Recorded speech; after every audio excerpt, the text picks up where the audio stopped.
Welcome back to Animal Crossing New Horizons. I'm Dear Darling. I shall see what's going on our lovely island of Fawnhallow today. Late night episode, a D&D session today. It was actually surprisingly a good one. Well, maybe not. I shouldn't say surprisingly good one. They're all good ones, but I mean like a surprisingly easier one to DM for. This is of a much more chaotic group.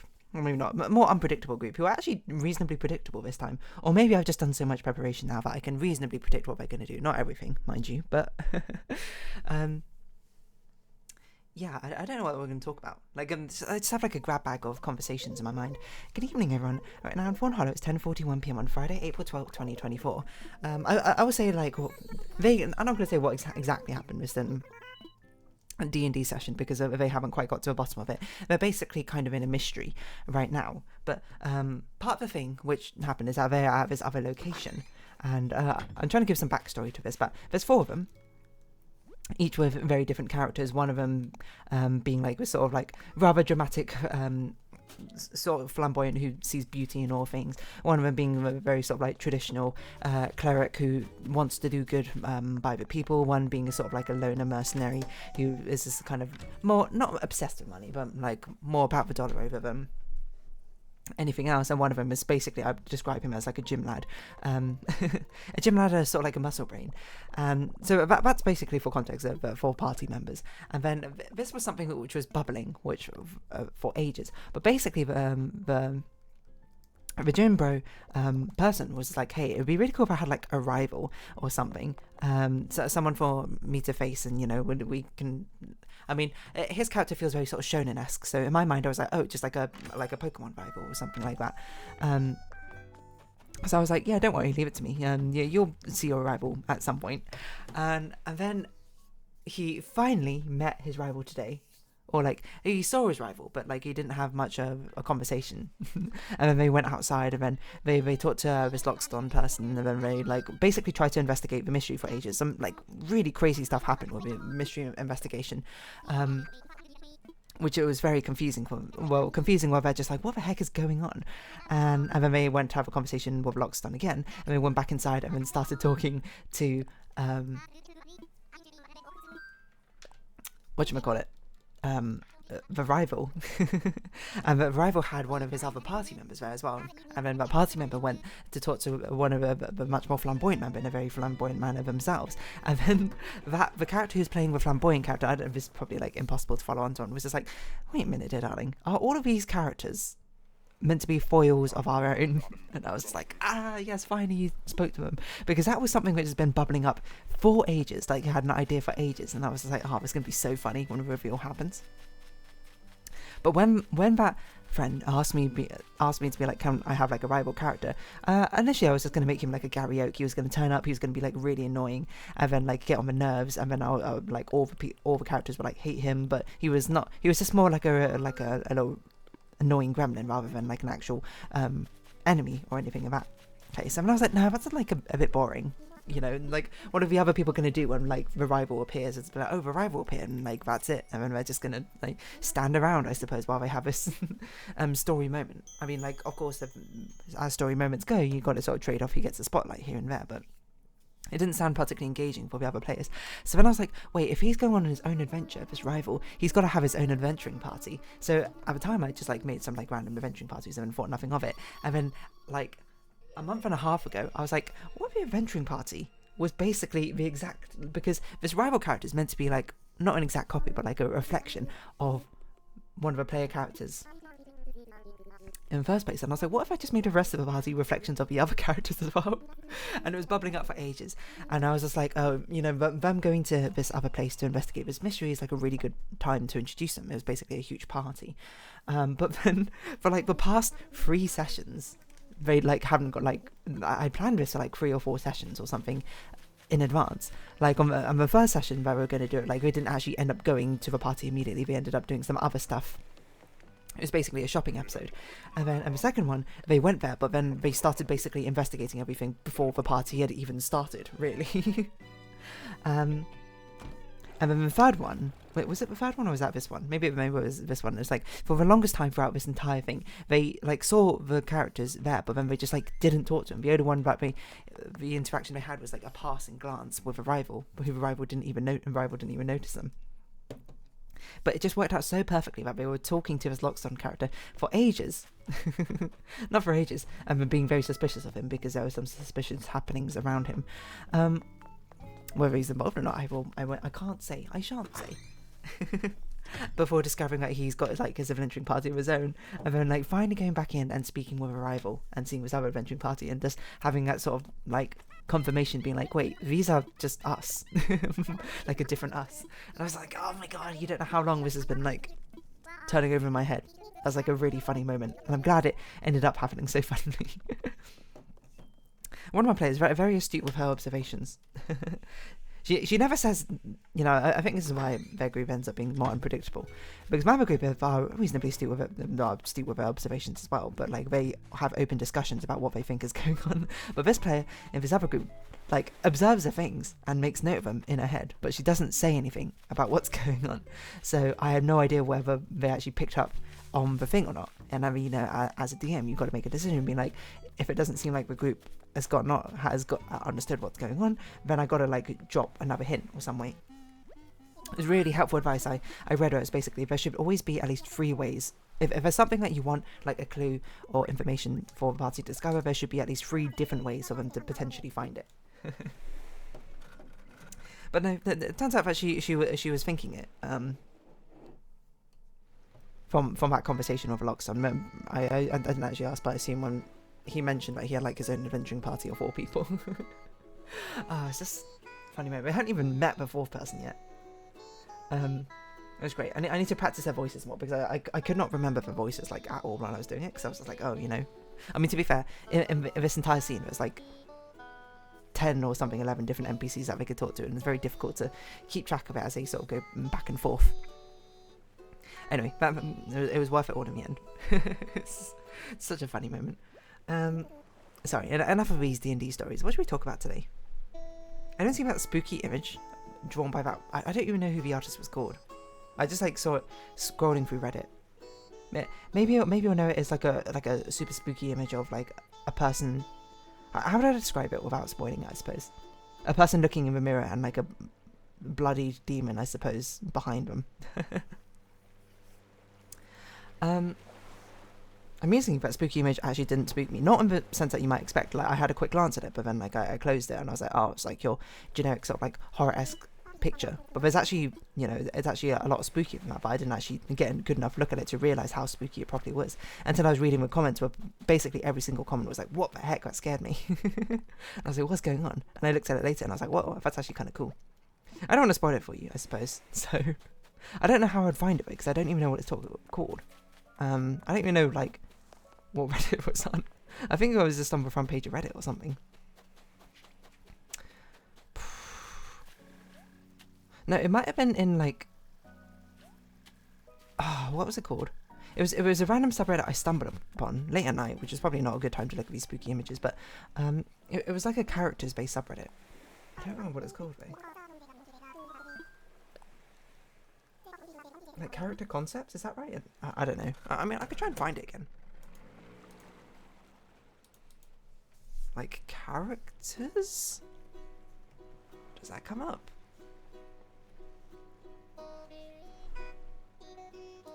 I don't know if it was called characters. I think that, like, hold on, Reddit character subreddit. It's not character run. It's not character AI. Is it original character? That seems right. Now I've got to find that post once again. But it's going to be, I'm going to say, reasonably difficult just to do, because I don't remember what the post title was. It was something like someone looking back at you. Was that right? I don't remember.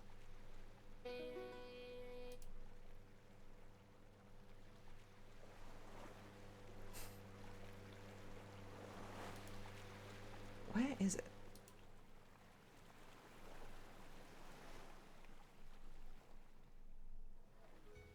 Oh. Oh, it's from ages ago. I mean, I saw it on the subreddit, but I think it was linked in a comment to a different one. It's a handsome effer, MFing looking back at me. on the r/original character subreddit, made by Alf Defoff.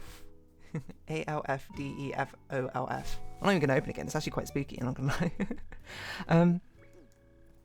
There's something about it. I don't know. Like I do say I like horror. I'm not like its #1 fan or anything like that. Like, despite the fact I think I said it in Animal Crossing, it's not my favourite genre. I don't think. The more I think about it, I think probably now as I get older, it's probably like it's not drama. I don't know how to put it. Probably slice of life, kind of, is my favourite genre. But I don't know. I did watch that romance anime, and I was like, I loved it completely. It's not like horror is my favourite genre.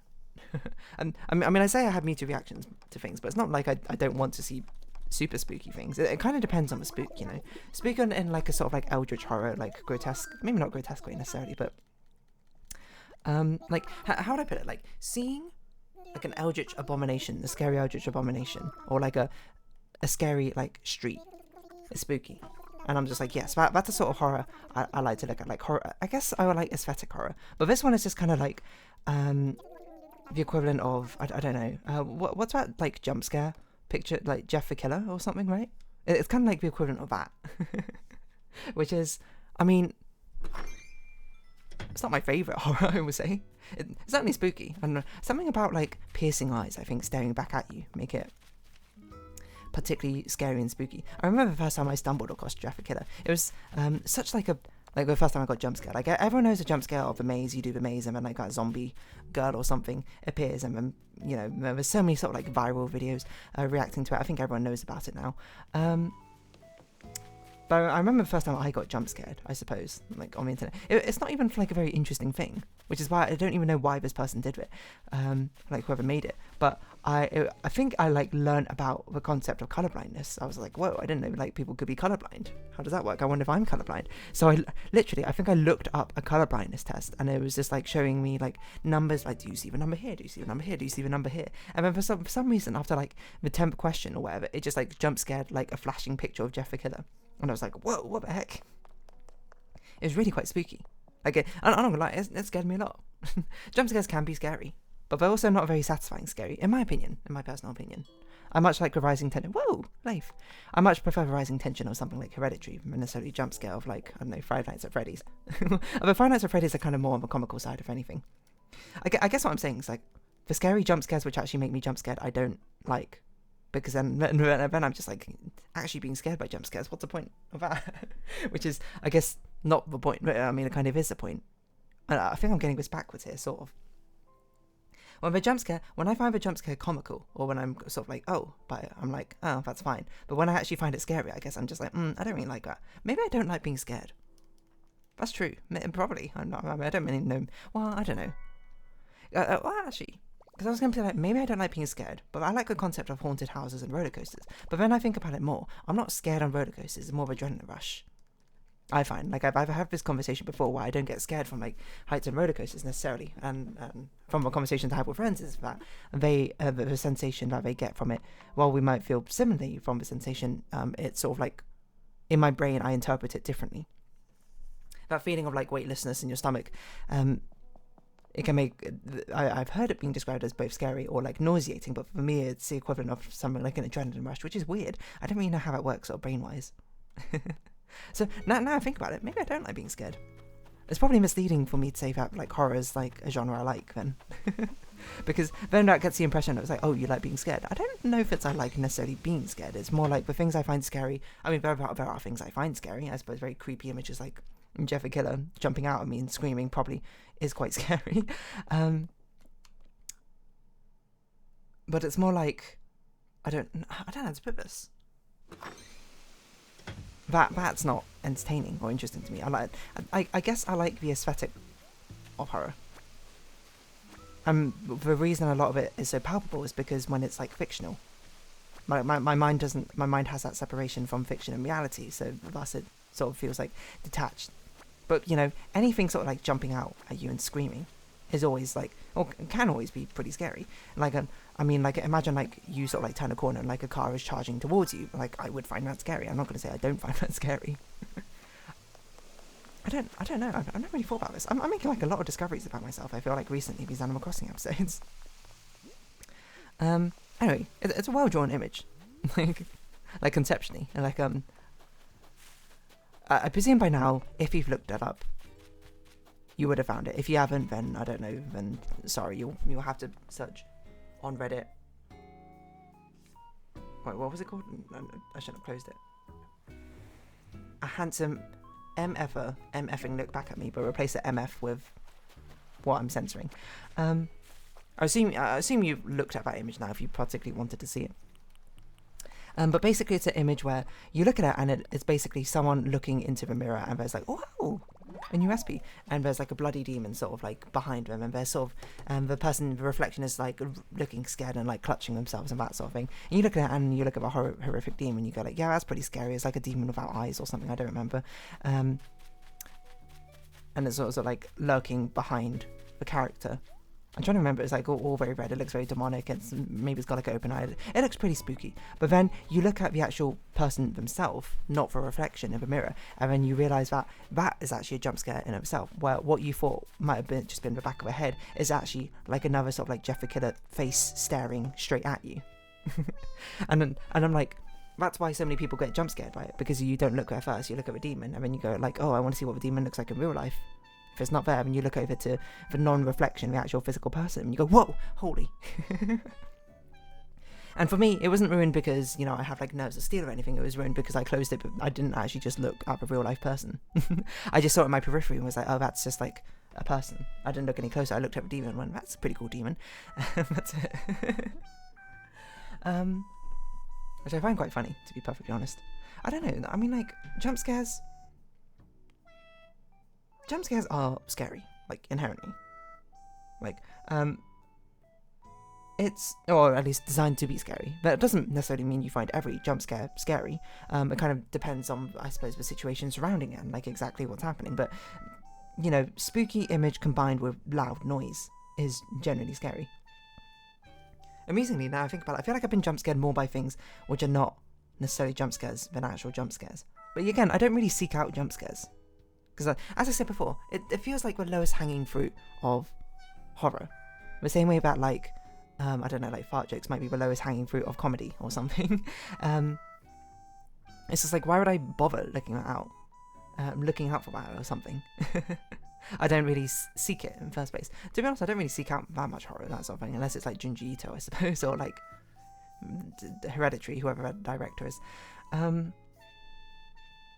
Yeah.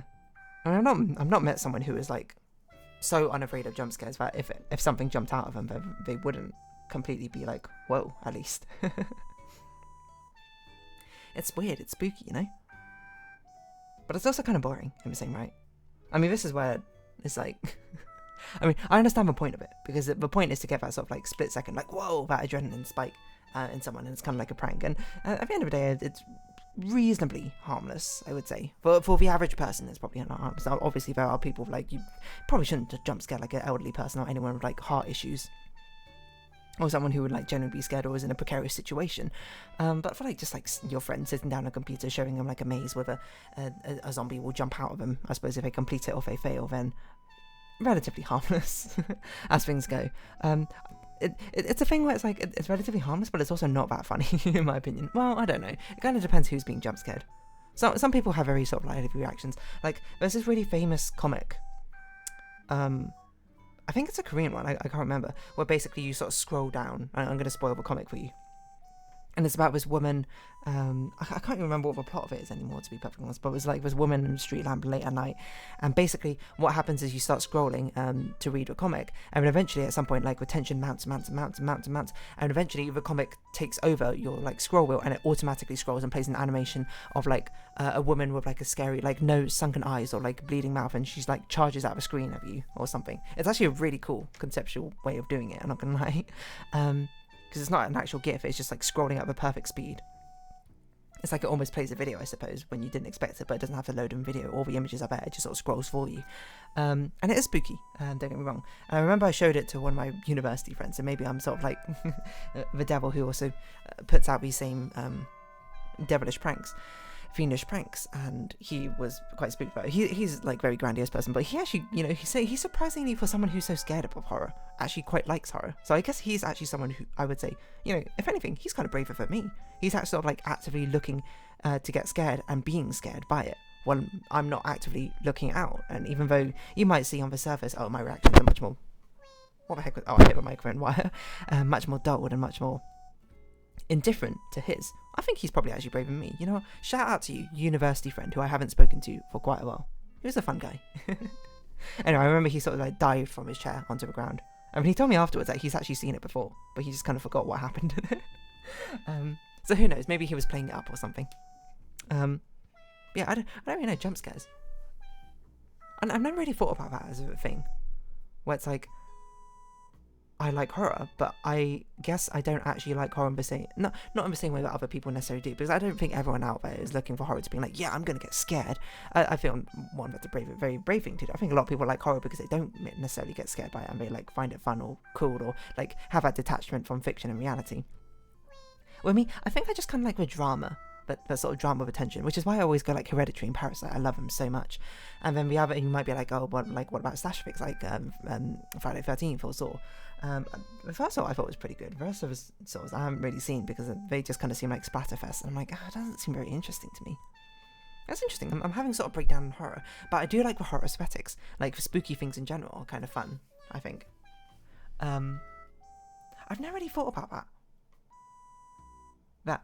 It's not to say I shouldn't consider myself a true horror fan. Well, I mean, I shouldn't in the first place because I don't really seek out that much horror genre. It's more like this entire time I was like, oh, I guess I kind of like horror. It's more like I'm indifferent to it because when the horror I suppose does its job and it actually scares me, I'm just like, oh, I don't really like that. I've never really thought about that. I don't know if that's always true. I think it's just more, I can only think of jump scares, and because I haven't had enough experience to run into something which was not a jump scare, which like truly frightened me. And I think that's because jump scares are that sort of like split second moment, but anything which requires more than that moment, I guess is enough time for my brain to make that distinction between reality and fiction. I don't know. This requires some more thinking, I'm going to be perfectly honest, but I don't know. Jump scares, I guess. So, if you have been watching, thank you very much. It's been Animal Crossing New Horizons. I've been Dear Darling, and likes, comments, subscription, shares greatly appreciated. Socials, Discord down below. Hope you see each other again, but for now, it's our farewell. So until next time, bye-bye for now.